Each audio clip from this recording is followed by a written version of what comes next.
Welcome, everyone. I am John Fort, and it is my pleasure to host this conversation with Darius Adamczyk, the CEO of Honeywell. Now, you should know Honeywell. I'm sure you do. He's been CEO since 2018. The company has shifted away from the business that you might have known, consumer-focused thermostats.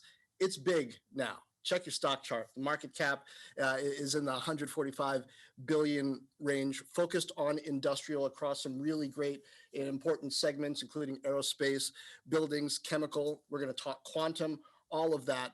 Darius, thanks for being with me. John, thank you for the invitation. Pleasure to speak with you today. Well, I want to start very conscious of the world that we're in right now, which is very different from the world of like 366 days ago. What is your view of business sentiment, the economy? We seem to be in this middle space, threading a needle. Texas and Mississippi think it's time to open up right now, but there are some business leaders based there who don't. I was just talking to Antonio Neri this morning of HP Enterprise based in Texas. They're not back, even though the state is opening. What's your global view? You've got insight into millions of facilities around the world on how things are opening or not, and what that means for business. Sure. Well, I think 2020 will be an interesting year. I kind of call it the transition year. 2020 was the crisis year. 2021 will be the transition year. And 22 will be kind of getting back to normal type of a year. And overall, I would say the business sentiment is positive. We can debate when we should open up, whether it's now or 3 months from now or 6 months from now. But for the most part, myself and many of my fellow CEOs, as we look at the economic conditions moving forward, they're generally positive. I mean, with the rollout of the vaccines, with the approval of the J&J vaccines, with the really global rollout of the vaccines, the correlation between economic gains and progress is going to be highly correlated to the vaccine rollout. And we're making more and more progress, not just in terms of the overall productions, but more and more vaccines are becoming available. And we see that quick rollout in countries like the US, UK, Israel, UAE, and so on.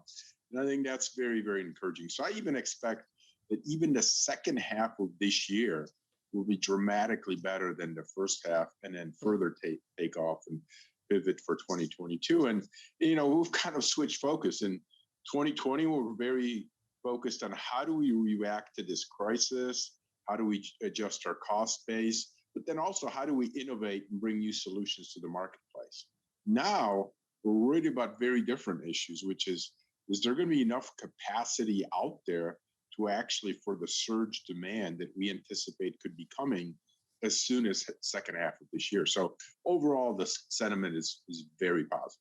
Yeah, when you say capacity, I immediately think of chips and the semiconductor crunch that we've seen affect so many different industries. But tell me, when it comes to 5G and sensors, I could see two arguments here. One, boy, the pandemic has really shown how important it is to have up-to-the-minute data across so many different points about facilities, who's in them, who's using them, what's the air quality in there, temperature, all kinds of things like that. But then, are people really going to be in facilities? So what is the demand for outfitting corporate campuses, for example, with that type of technology? What should we expect? Yeah, and I think that the answer is always going to be a hybrid. And I know a lot of companies are having the same kinds of discussions that we're having in our executive meetings room, which is, how do we go back? Do we go back full-time, part-time? Is there going to be some work from home? Is there going to be all back?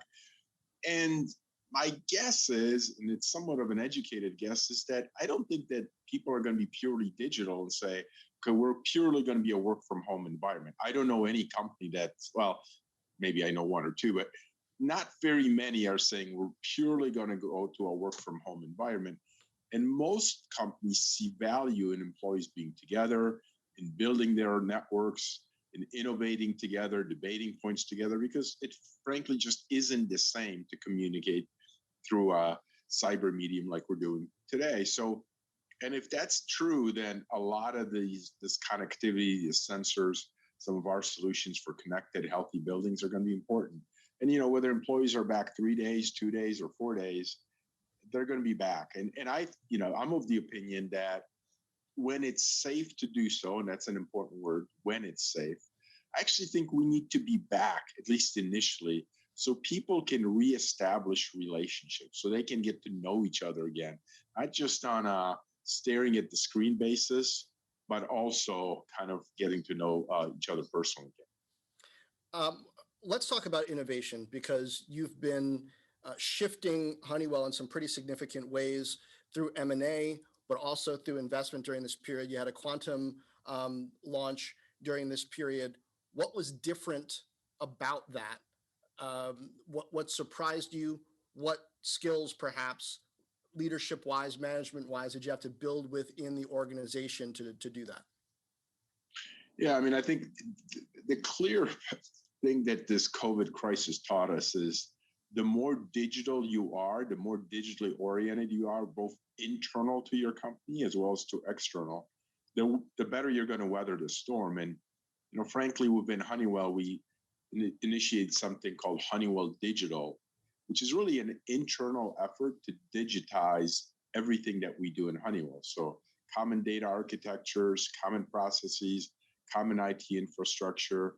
And that's why we were able to shift so quickly from working from the office to working from home. And I can't imagine where we would be without having that initiative in place. And, frankly, as we look at the companies who have done very, very well in this COVID era, it's the ones that are kind of offering digital solutions. So I think that that's sort of the biggest transformation for us is we were already on that path. I mean, we are becoming much more of a technology company than an industrial company. Or the way I like to put it is we're a technology company that provides solutions for the industrial segment. That's, I think, the single best way to describe us. But if anything, COVID era accelerated that path. And frankly, I'm so glad that we were executing the strategic plan that we were. Well, let's talk specifically about quantum for a minute, because I was talking to IBM about this before the pandemic. Google was putting out some claims and some kind of progress. You have the claim as the world's highest performing quantum computer being out.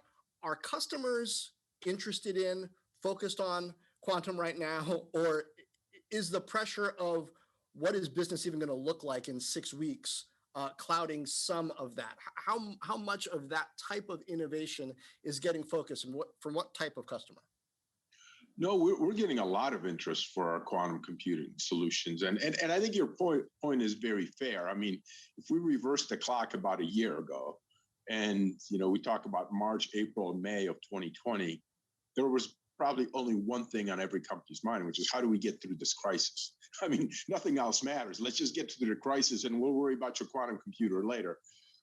But the engagement, the interest, the relationships that we're forming in quantum computer are dramatically different now. And we saw that return in Q3 of last year, accelerated in Q4 and are accelerating yet. And some of the solutions that we see, such as pharma research, molecule research, optimization of routes, those are very unique applications of the quantum computer that frankly standard computers can't solve. And we're getting a lot of customer, not just interest. I mean, we have more than 10 customers already that are paying customers and generating revenues on our quantum computer. And we're not just harvesting what we've done. That's really important, is although we have some computers that we've kind of set aside for commercial applications, we're continuing to move forward and invest in the technology to continue to stay ahead. So we've kind of bifurcated that business, one which is continuing to drive R&D, and the other side is actually starting to generate a commercial return.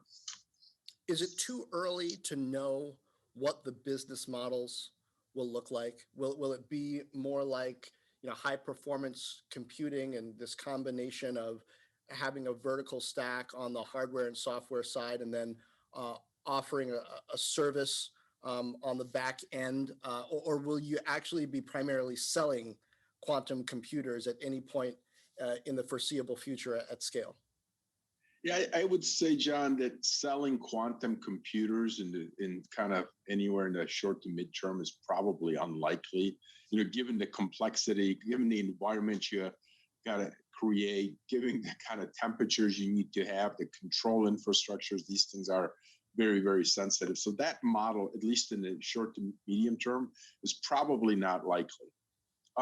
In terms of the business model, I think that is very much still open for discussion. I mean, do you release time? Do you solve a certain problem? Do you take, frankly, a fraction of the benefit that you generate, which is always the model I love, which is, when you kind of share in the benefit of whatever issue that is you solve, because then you align your needs and your success factors with that of the customer. And I always prefer those kinds of models, whether or quantum computing or anything else we do. So, but I think your point is fair. I think it's too early to say this is exactly the business model that we're going to have for quantum computer. We're still in very much the first inning of the quantum computing era. You mentioned a customer, and I always like to understand the unique intelligence that companies with unique customer sets are getting. If you were to pick a geography that's most interesting right now, I'm asking you to pick a favorite child in a way, but a geography that's most interesting, just sort of based on what we see happening in the micro environment, and maybe a customer in there whose needs have shifted during the past year. Could you point out, maybe give us a look, even if you don't name the specific customer, but feel free if you can, at how that is shaping up differently to use your technology, maybe use what you're offering in a way that might not have been as obvious, a year or more ago. Yeah. You don't mean necessarily as it relates to quantum computing. You No. broadly. I'm more broadly. I got you. Yeah, I think the thing that I can point to the most and that's maybe not surprising at all is the fact that customers really want to become more digitally savvy. I mean, I as I said, I think if there's one common denominator that we saw in the COVID era is that everyone wants to become much more digitally savvy. So with our Forge software offerings that we have, which is really I would say the bullseye of our strategy and really leveraging the install bases that I have, and now offering SaaS software to drive efficient operations of building, more safe operation of industrial plants. That demand for those kinds of solutions, leveraging that digital exhaust that's out there, that, by the way, we're already connected to because we're basically a controls company. So we already collect a lot of that digital exhaust. Now transforming that digital signature into something much more meaningful, whether it's energy savings, whether it's safer operations, which is operator efficiency or proficiency. All these things are now becoming opportunities through some of the relationships that are with customers, and really our Forge platform is growing very, very quickly. And most recently we also augmented that with a couple of software acquisition, one through our acquisition of Sign, another one through Sparta Systems. So we're building this organically, and then we're also adding to it inorganically as well. Yeah, let's talk about talent and M&A. How did for example, Sparta Systems acquisition come together in an unusual year? Due diligence, meeting in person, figuring out what the value of that technology is in late 2020 versus earlier? Sure. I mean, you hit the nail on the head. I mean, acquisitions are just much tougher in this kind of environment. I mean, you can't meet the people. You can't necessarily go out and touch the facilities, see everything in action. But it's possible, and we did it. Specifically on Sparta Systems, that's a company that we've been watching for half a decade. I mean, we literally been watching them. We liked the company. We thought it was a market leader in life sciences, SaaS-based. And then you combine the fact that in our process solutions business, one of our breakthrough initiatives, what we kind of call high vector growth, is in life sciences, and that's where we focused our business. And we felt strongly that adding a market leader like Sparta Systems could really accelerate our growth rate in that segment. And given that we've done our homework, given that we had some nice synergies in that business, particularly for a more comprehensive solution, Sparta became an asset that became really appealing. And we knew so much about it that, although we were very comprehensive in our due diligence, it gave us a comfort that we knew what we were buying. And it was frankly a key acquisition for us last year. And then sign at kind of the same time. Yeah. So sometimes these, as a matter of fact, for a year we didn't do anything, and then we had 5 acquisitions in a matter of 90 days. So that's just it just sometimes, everything happens all at once. The Sign was a terrific acquisition. It's additive to our connected buildings offering. It kind of has a visitor management solution, but even more importantly, it has a mobile platform solution for us, which we're going to be leveraging across all of our Forge SaaS solutions. So we bought it because it's a nice augmentation of connected buildings, but it also gives us a mobility platform. And I just want to share one really cool anecdotal story. As you probably know, John, we've been heavily involved in this vaccine rollout, and we've actually did a mass vaccination effort here in partnership with Atrium Health and the Carolina Panthers and the Speedway.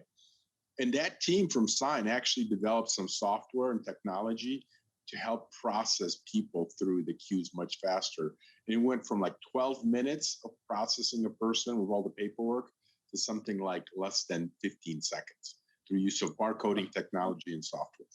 Yeah, I wanted to ask you about that because visitor management, it seems to me, means something different in 2021 than it meant in 2019. Because when I thought of visitor management before, it was sort of, okay, who's an employee?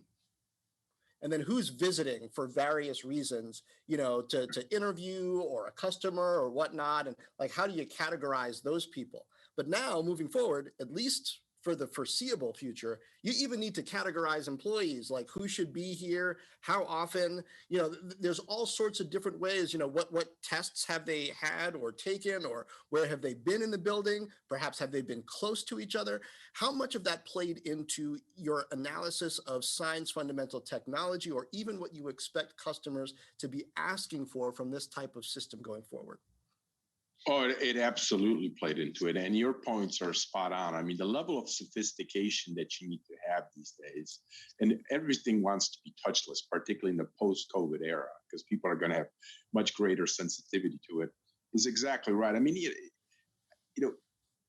just the visitor management piece was interesting, but sort of much greater intelligence as to where a person is, where a person goes, having a predictive algorithms around that.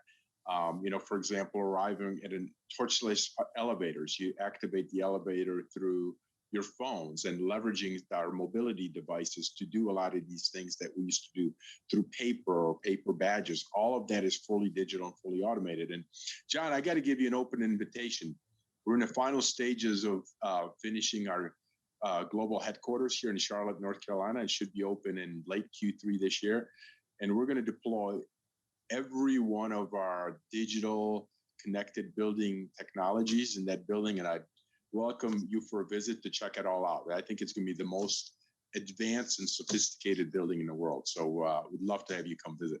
I look forward to doing that. Hey, the Biden administration is telling me May, even people like me might be able to get at least a first dose of a vaccine. So I hope that by Q3, knock on wood, Lord willing, we'll be on our way there. Talent. Let's talk about that too. Have you looked at executive skills, C-suite skills, communication, team building differently over this period? Have you emphasized different ability sets, or maybe seen different ability sets that might have been harder to see under the previous way of working during this time? Yeah, those are all very important points, and you have to adapt. And in a kind of a normal world, pre-COVID world, I mean, you could create affinity across the team just because you see people all the time. You talk to them, you see their body language, and you have personal conversations, you have business conversations. What I kind of miss is I kind of miss the water cooler conversations. They seem to kind of completely gone away. And And that's a shame because you build bonds with people through those kinds of conversations. In the Zoom era, you have a time for a meeting, you have the meeting, and then you leave, and there's really nothing else. And I think that that's kind of a sterile work environment. And what we've been struggling with, and is, particularly with new employees, as new employees join Honeywell, and they don't have that personal network, they don't really know people, and we've been trying to reach out, create more connectivity. Frankly, I've had more frequent, and so have a lot of my leaders, more frequent team meetings, and staff meetings, just to kind of check in without necessarily a purpose that maybe wouldn't be as necessary in kind of the pre-COVID era. But it's really, really important to stay connected because people do feel much more isolated than ever before, and for obvious reasons. I mean, they're sitting at home, and they feel a little bit more like they're alone, and not really part of a broader team. And I think it's really important to maintain that connectivity. You mentioned vaccine distribution a couple minutes ago, and I want to go back to that for a moment because Honeywell has been active in that. And I'm particularly curious from a global perspective, what sorts of methods you might be seeing that work both for vaccine distribution, maybe even for tracking. I've got a couple friends in China who are talking about the degree to which they go to kind of see which zones people have been in and, Right. And approve them for entry into certain areas based on that. Our society is not going to do that for some very good reasons, I imagine. But what kinds of best practices are there that are perhaps going to affect the way we manage permissions both during this pandemic Sure. and after? Sure. Well, I mean, there's a lot of discussion about something called vaccine passports, which at least would indicate that you've been vaccinated. My personal opinion is that I think they're pretty important because I think when we start opening up the economy and start opening up the country, we have to do it in a smart way. And if you think about something like a sporting event, if you can indicate that and prove that you've been vaccinated, maybe we have a different threshold of sort of how many people we can let into an event versus ones that you can't. So I think that, that's still work to be done. I do personally think that these mass vaccination events, particularly now as more and more vaccine becomes available and it's no longer a bottleneck. And I'm confident that in literally the next few weeks, the vaccines themselves going to be less of a bottleneck. We have to be very efficient in the administration of the vaccinations, because if we do it slowly and inefficiently, we just raise the risk for more variants being within our society. And, we don't want to, the most tragic thing that could happen is we vaccinated everybody and then there's another variant that evolves where the vaccine is ineffective. So speed and efficiency really matters. And that's why we wanted to do this and demonstrate what's possible in partnership with some of our other partner companies here. So I think that that's going to be a very, very important part of the equation going forward. Yeah.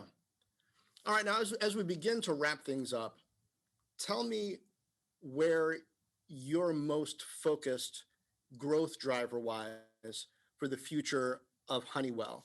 And I mean, not the kind of R&D 10-year horizon stuff, but the right now, here's a ripe opportunity. There's customer demand. We have unique capability. Maybe we need to acquire some more, but let's really drive this momentum. Where in particular are you focused with that kind of intensity? Well, I'm going to cheat, John. I'm going to name you two. I can't name just one. There's probably 10. But I talked about once. I'm not going to talk about it again. One of them is obviously Forge and our SaaS solutions for our installed basis, which really transform our relationship with customers. But I already talked about that a little bit. The other one, which is really critically important for us and probably the one I spend recently the most time on, which is our sustainability technology solutions.